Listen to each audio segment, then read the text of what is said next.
Anti-corruption reforms in Ukraine have exposed the vast difference between the haves and the have-nots. For the first time, officials and politicians have been forced to reveal the extent of their wealth to the shock of the rest of the country. Assets recorded on an online database include this: $2 million in cash held by the head of the tax office, fur coats, Fabergé eggs, a ticket to space on a commercial spaceship held by a city mayor. All this in a country where the average wage is less than $170 a month. So far, e-declarations have been filed by more than 50,000 officials under guidelines from the United Nations. To talk more with this, joining me now is Jan Thomas Yemstra. He joins us from Kiev. He is with the UN Development Program Country Director for Ukraine. Thanks so much for talking about this this morning with us. Thanks, Alison. Regards.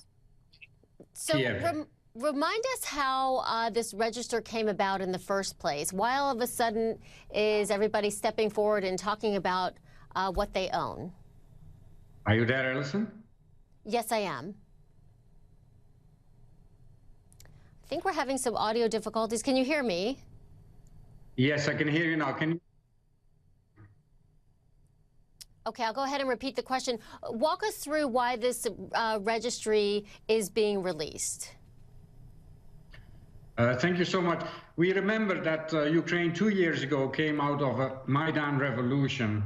And in that time of reform and very prospective, looking forward into the future, they adopted a very ambitious anti-corruption law.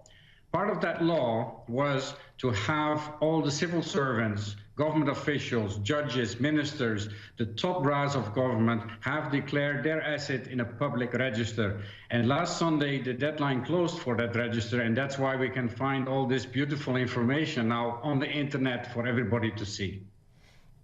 You know, it's stunning to see this list of lavish goods that these officials have in relation to, you think about, you know, the average person in the Ukraine, you know, barely gets by.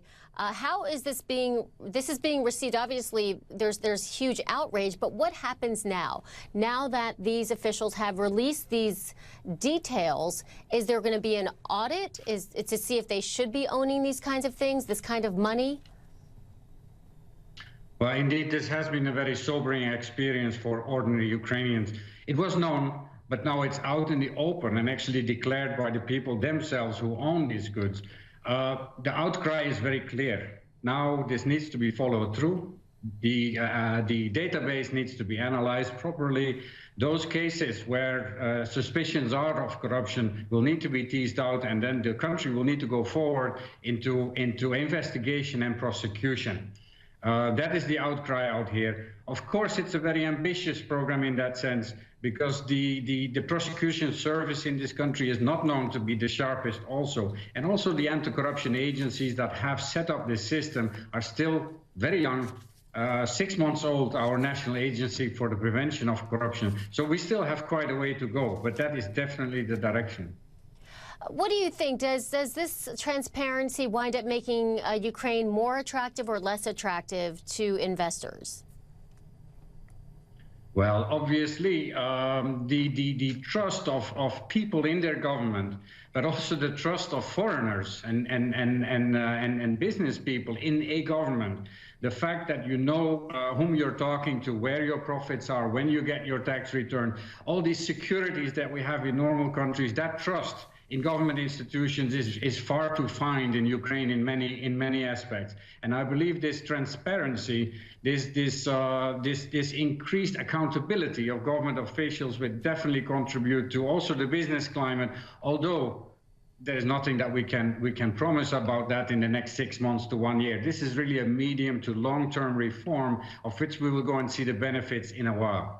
All right, Jan Thomas Yemstra, the country director with the UN's development program. Thanks so much. Thanks for having me.